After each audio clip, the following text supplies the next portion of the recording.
Hello everybody and welcome back to another episode of The Push with Nick and KP. I'm KP and today here we're going to be going through an NXT recap from last night's edition of the show.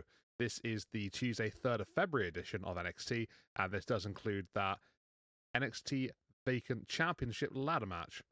Let's see who walks out with the win. But first and foremost, we're going to go through the start of the night. We would actually have the new general manager, I guess, be appointed as an interim style. So we'd see a conversation between Robert Stone and Shawn Michaels. They would sort of like kick off the show here. And it would actually be Shawn Michaels offering Robert Stone the chance to become the interim NXT general manager. Robert Stone, gracefully accepts and is honored to be offered the position. Obviously just interim, so not someone permanent for the time being. We'll obviously have to wait and see who that permanent spot's going to be taken by, but for now, we do have a interim general manager. Then we go into our first match of the night, which would be with our opening contest. This would be for the NXT North American Women's Championship. We would see the likes of Lola Vice and Thea Hale looking to dethrone izzidame for that said championship. We start off with a decent matchup here. The three women worked quite well together. I think just generally the flow was quite nice. It was a well-worked match. And just there was quite a lot to really focus on. It's quite high pace. I think it set the tone for the night quite well. It just sort of like got off to a nice pace and like a steady start. We see quite a bit between all three women who sort of like do go about their business here. And whilst they're sort of doing so, we actually get to a position where Lola Vice is sort of taken a bit of control in the contest. She's doing quite well for herself. And Kalani Jordan, she appears, just heads down to the ring, takes out Lola Vice, and actually in the process of doing that, gets a ladder from underneath the ring, obviously one of the ladders for the ladder match coming up later on in the night. And she actually slams the ladder onto the hand of Lola Vice, so sort of like trying to basically take out her hand, which obviously does a lot of damage with her spinning back fists and things like that, submission moves. Because obviously the hand is very important to Lola Vice. So yeah, that obviously takes her out of the equation then for the rest of the matchup. That just leaves Thea Hale and izzidame for the remainder of the contest. We see Thea locking in the Kimura lock, but Izzy does quite well to basically power through it and to get out of the submission hold. Once she does escape, she then hits her set-out powerbomb onto Thea Hale, and that'll be enough for Izzy to retain her Women's North American Championship. So not a bad start to the night. Generally speaking, just a pretty fluid, nicely flowing matchup here between the three ladies. And yeah, pretty good way to kick things off. izzidame still your Women's North American Champion, and a decent defense for her, with Kalani Jordan playing dividends in terms of taking out Lola Vice. Coming up after that, we would have Tony D'Angelo hit the ring. So Tony has been quite distant, ever since coming back here onto the scene of NXT. A lot of mysteries around him. No one really knows exactly what his intentions are. He's been attacking people left, right, and center. No real correlations. The opportunity for him to speak up and to basically just clear his mind. He says that he has some things to get off of his chest, and he asks for the lights to go on so he can see anyone around in the arena before he goes through his past accolades in NXT, mentioning his recent championship victories, the likes of the North American title, the Heritage Cup, Tag Team Championships that he's won in the past, and just generally what he's been through in NXT.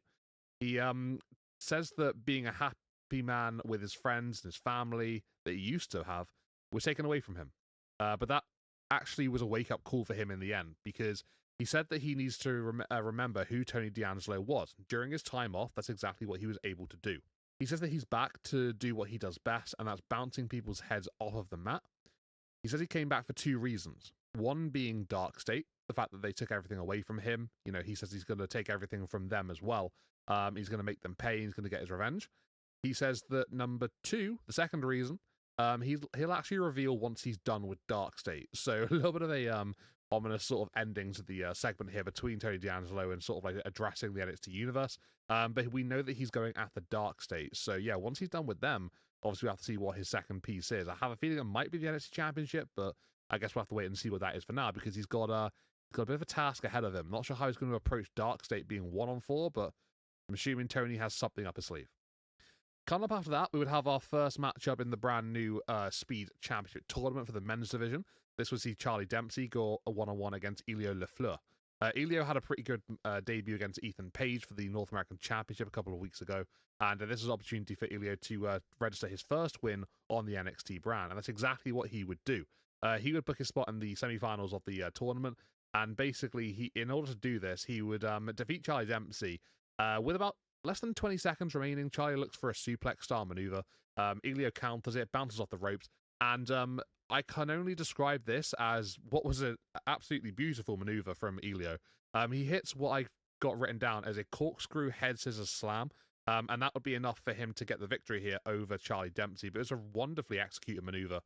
Fantastic stuff, and it was a really fast-paced, high-octane contest between both men. The Speed Championship matches do bring that sort of style match anyway, but this one was pretty much your bread and butter of a Speed Championship matchup. Really, really good. Technical display was on show 100%, and yeah, it was just really fast-paced. So yeah, fun matchup for sure. Enjoyed it for what it was worth within 3 minutes. You can't really get too much into it, but to be fair, these guys got a lot out of it, so fair play to them, and Elio advances onto the second round. Coming up after that, we would have the TNA Knockouts Tag Team Championships on the line. The Elegance brand from TNA would grace us with their presence, and they would take on the team of solruca and Zarya of Zaruka. This one was a fun match as well. Just two teams just really sort of signifying the importance of the titles here. And yeah, it felt like quite a big matchup as it was going through the motions. We see a point in the end after quite a decent amount of time here. These women were allowed to really go for it and have a fun contest, which is great to see.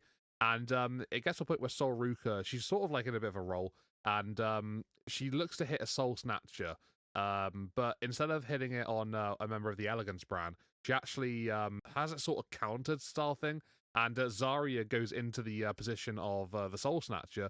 She gets hit by the move, and solruca then, in the confusion afterwards, goes to ringside, but Ash Elegance on the outside does then take advantage of that, launches solruca into the steel steps. That leaves Zarya in the middle of the ring for the Elegance brand to basically go for the victory and to retain their Knockouts Tag Team Championship. So yeah, what a tremendous matchup this really was. solruca and Zarya, again, not really on the same page and having little things here and there.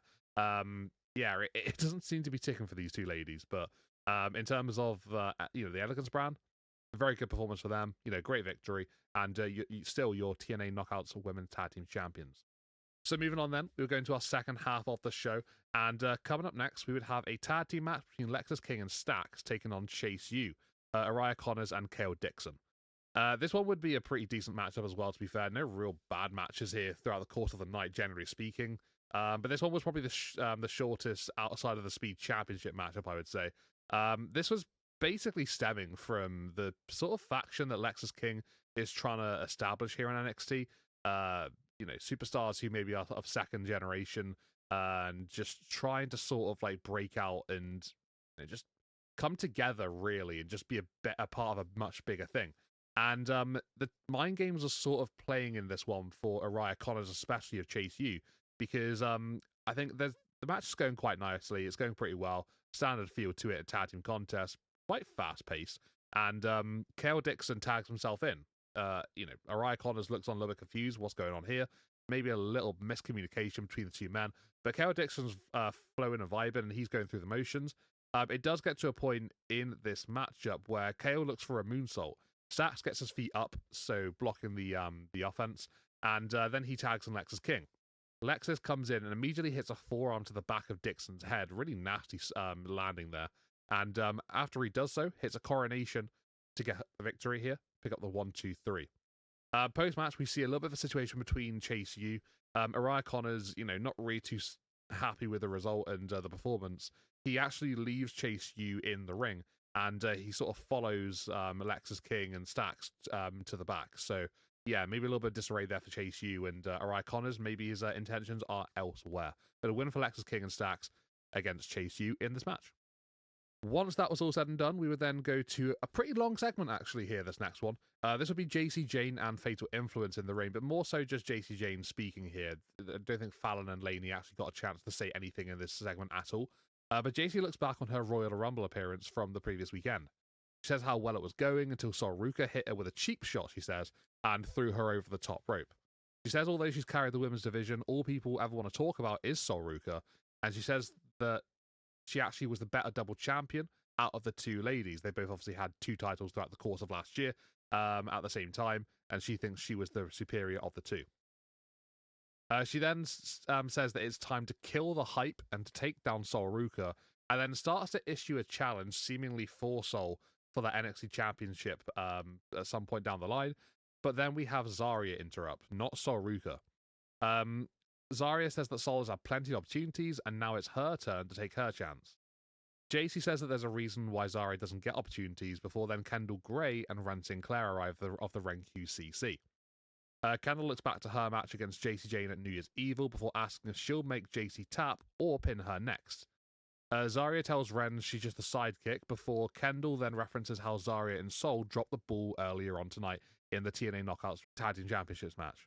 Sol then comes down next, questioning the friendship between her and Zarya before Zarya then fights back, basically bringing up Sol disappearing to the Rumble. We then go over to Jacyjayne, who tells everyone bar Sol to just leave the ring, before then we have the interim NXT General Manager Robert Stone coming down the ramp.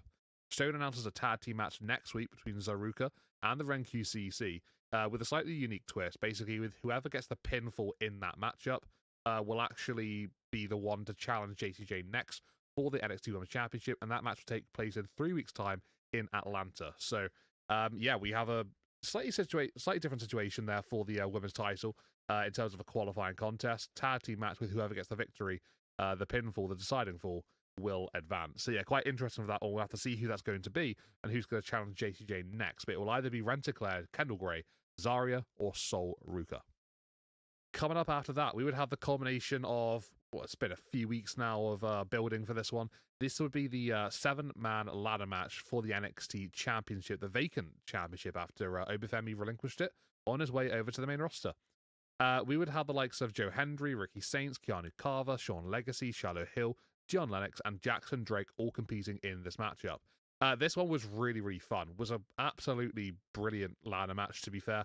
I think, generally speaking, a lot of people probably wouldn't have been too sort of interested here in this matchup because, in fairness, the men's division, it has taken some hits recently. There have been some big names that have gone, and now this opens up a lot of opportunities for new stars to sort of make their presence known on the roster. I think it's a good thing, in all honesty, establish some new stars and to build some people up to get them their big moments. And in fairness, this match did kind of play into that quite well and quite nicely for a fair few different parts. It was just a really well put together contest. We see at one point Keanu Carver literally tearing a ladder in half. And then later on in the matchup, we actually see Shiloh Hill sort of using those 2 broken bits of ladder as stilts. And he just literally walks through the ring with the stilts over towards Sean Legacy and Jackson Drake, who are on a ladder, sort of battling out between them. So that made for quite a cool, unique spot, quite a cool moment. Keanu Carver, he was put really strongly in this matchup. He was actually buried underneath ladders for quite some time in this one, probably good 4 or 5 minutes maybe, I would say, by the rest of the field. Once he would eventually get back up and out of the ladders, we would see him just absolutely wreck shop. He would take out 3 or 4 men, I think on his path of destruction here, including Shiloh Hill, knocking him down at ringside, Sean Legacy, who would spear through the wall at ringside. I think Dion Lennox took a little bit of a tumble as well from Keanu Carver. And then he would go into the ring afterwards and sort of square up to Ricky Saints, who would sort of been trying to avoid Carver for the majority of this matchup. Looked like a deer in headlights as Carver was coming towards him. There's a bit of a fight between the two on the ladders. And they're on separate ladders here in the ring. Keanu Carver gets knocked off of the ladder by Ricky Saints, and he actually crashes through a ladder that's set up on the apron and the announce table at ringside and goes literally right through it. So nasty fall, nasty landing for him. Ricky Saints thinks he's won it. He's doing his iconic pose, and as he's doing that, Joe Hendry appears from the other side of the ladder, and then there's a bit of a sort of a back and forth between the 2 men at the top. Both men grab the championship and are looking to sort of bring it down to become the NXT champion. There's a bit of a swing back and forth, mainly Ricky Saints swinging back and forth. And Joe Hendry sort of used that momentum from Ricky to sort of actually just collide his face with the NXT championship. And that would cost Ricky the matchup. He would fall down onto a ladder that was set up between the ropes and the ladder they're currently standing on.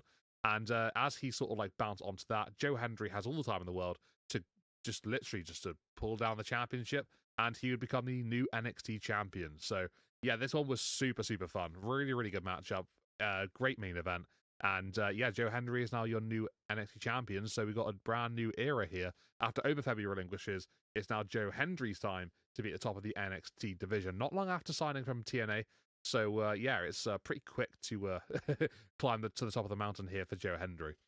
But in terms of this episode of NXT, just pretty good to be fair. There were no real down spots to it. In all honesty, we had a really good main event, some quality matches throughout the course of the night.